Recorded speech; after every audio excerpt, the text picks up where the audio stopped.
So I'm going to break this video into two parts. First, the slabs I have here in person, which are all of these. And then I have some SGC scans that I have to go over. We just got a big order done with SGC, but they have not came back yet. So I feel like they need to be included in the video. I am going to show 26 cards instead of 25. But yeah, let's start going through some cards. So I thought this was the most appropriate card to start off the video with. 1887 Allen Ginter N9 United States. One of the cards you will see is the American Tobacco version. And the way that you know if this is a Ginter or an American Tobacco company is the print down here. You can see it says Allen and Ginter cigarettes, and then flags of all nations like this here on the back. If I remember correctly, the backs are identical. It's just this banner here at the bottom that is different. Now, American Tobacco Company, they issued cards overseas. So you could find cards in the UK, Australia. I believe they also issued cards out of Asia, and they are much tougher to find than Ginters. There's actually quite a few sets of Ginters that they essentially replicated overseas, and the ATC owned Allen Ginter brand. So you'll see it a little bit later in this video. Also, I do apologize for the glare, but yeah, that is the first card. And I didn't put these in any specific order, minus putting this one first. So up next, I have a Stonework of Ben Franklin. Now, this is one of those cards I was actually kind of disappointed in the grade because I have a 4-5 Stonework and it looks much worse than this. I thought this was going to get a 5 when I sent this in. And I may crack and resend this one day because it looks really, really nice. And a clean back as well on this example. Love the imagery behind it. Another Ben Franklin card. Actually, this would be my honorable mention for the video. Another Stonework. This one is 1908. These are much easier to find than these 97 Stoneworks. 1908, much easier. But this is a 3. I do have one at SGC also. I think it got a 3, so I have to compare what's a nicer card. But I think they're probably about the same. I know there are better copies out there, and these cards actually aren't too hard to find. This one actually has like some stamp or ink. I don't even really know. But pretty easy card to find in my own personal opinion. 1888.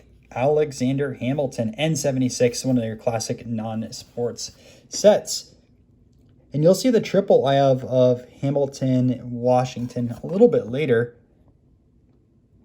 Unfortunately, don't have that in person yet, but I think that's the best 4th of July card that I own. Right. Next, in 1889, H600. George Washington. Now, this does have some paper loss, which is the reason for a 1-5, but honestly, it kind of blends into the card. And this is one of the blank back versions. It has an indent over here. And funny enough, the first time I sent this card out to SGC, they did not grade the set. CGC graded it. SGC now grades the set, but that is why this is on this CGC slab. Still, I think this is a great copy. I appeal wise for a 1-5. Although it does have its technical issues. We have a 4 Thomas Jefferson, which, I mean, that's kind of lazy, just putting TH. Jefferson. I don't know. PSA 4 N76.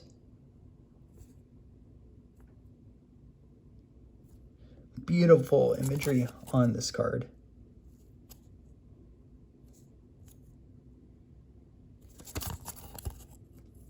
Has a little bit of centering issues, but it looks great in person, I'll tell you that. And one that I was really sad it got the authentic grade, but you can see right there, right? Like, it's uneven. Has your get trim up, which is unfortunate because it's such a clean copy. And you can see it's like that at the bottom too, which maybe it's actually a miscut. I don't know. There's weird cuts here at the top and the bottom on this card. But it's a striking copy of this 1902 Washington. These actually aren't too easy to find. And I wanted one of these cards for a while. Luckily, I picked this one up overseas. and this will be my collection until I pick up. Honestly, I wouldn't want another card of this until it's a 4+. And his Susini looks very similar. I'll show you the Susini in a bit. Unfortunately, this got min size. It looks like there's some faint crease right here, but I bought this.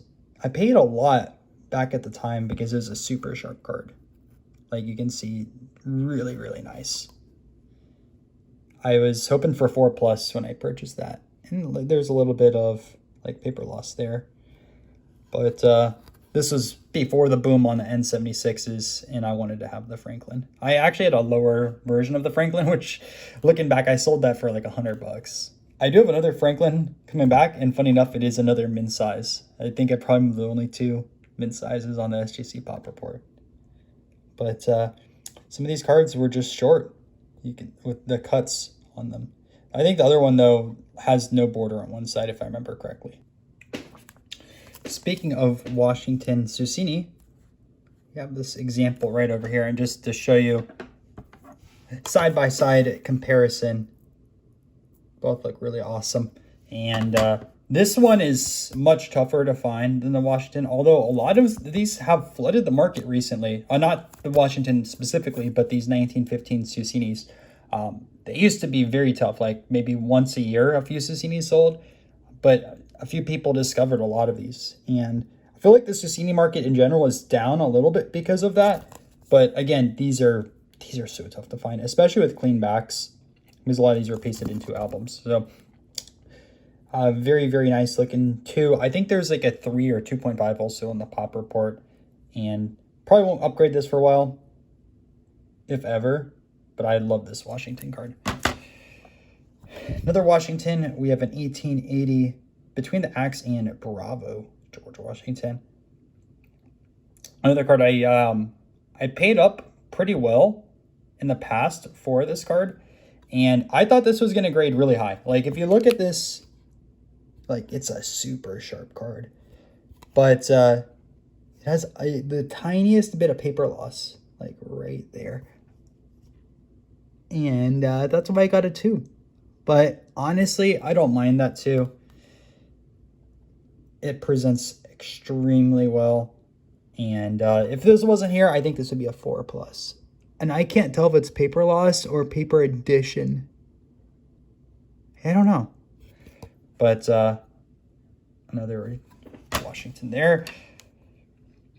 I've already talked about the 1908 Stolworks. Again, not a hard card to find by any means. Actually, I think this is a little bit of overgrade on the 3.5. But there's still, like, I don't know, this is like a $100 plus card. The design on this kind of sucks, though, compared to some other stuff. I mean, compare it to this or the Susinis. I mean, give me these all day long. So these are the type of cards I'm open to always trading and getting some earlier Washington. My favorite set of all time, 1887 Lone Jack cigarettes. Benjamin Franklin. Great, great looking card.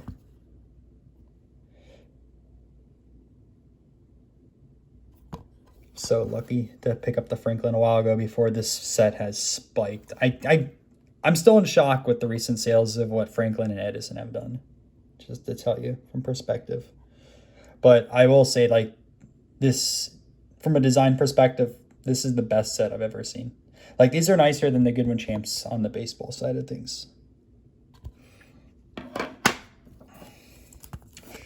N76, George Washington. This got a 4.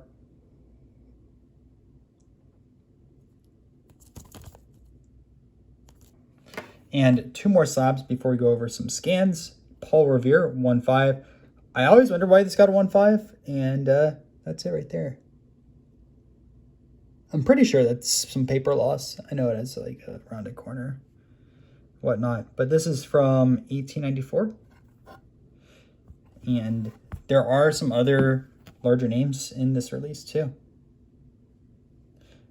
You'll see in the grading reveal I have coming up another one of these. Well, not the Revere, but another from this set. Not the easiest card to find, although When I bought this, I think I paid $30, $40, which I think was a steal. And last one, I mean, it used to be a relatively easy set to find, and I feel like a lot of them have dried up. This John Adams. Sweet Home. Some stains, but presents nicely here on the front. So I'm going to jump on my computer and let's go over some scans. All right, so up first, 1888 N112, and I can get pretty close on this one. I was kind of disappointed with this grade. Min size not met. I mean, this is a pretty large card to get min size, no pun intended. But with George Washington, Hamilton, and Hancock, we have Liberty Bell in the background, DC with Washington, 3 iconic figures, and yeah, there's been a few of these that I've sold over the last year or so, but these triples are tough. I mean, they're much tougher to find than the individual N76s. Up next, I actually have 2 of these coming back, both in 4s, so I'll have to see which one looks nicer. But 1905 Kousis cards are out of Malta. I'm a big fan of the set. I collect them, and this is Ben Franklin. I've actually owned 3 Franklins, crazy enough, and those are probably the only 3 in the pop report. I can't imagine there's many more. I've looked for Franklin for a long time, and somehow I lucked into 3. I don't know how that happens, but it does. And there's some other people that I'm looking for in the Kousis set. So if you have any Kousis cards or any leads, please let me know. There's one person out of Malta that has the set documented, but there's not much other documentation. Hopefully I can grab the checklist from him one day. Another Franklin.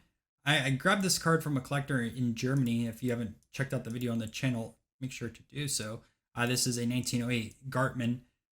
I love this one over here. You have the electricity from the kite, Ben Franklin, like this series.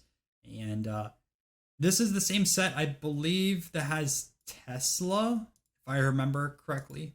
And he's awesome. This is a very weird design with Franklin. I'm just going to say that. They did not do him any justice on here. And you can see Franklin. I don't know what this French says, but the French loved Benjamin Franklin. And it's an early 1900s card. I can't remember the exact year. I said I do enjoy. I still need to grab the Edison in here. So if someone does an Edison, let me know. But they have Nobel in there. I have the Nobel, I want to say.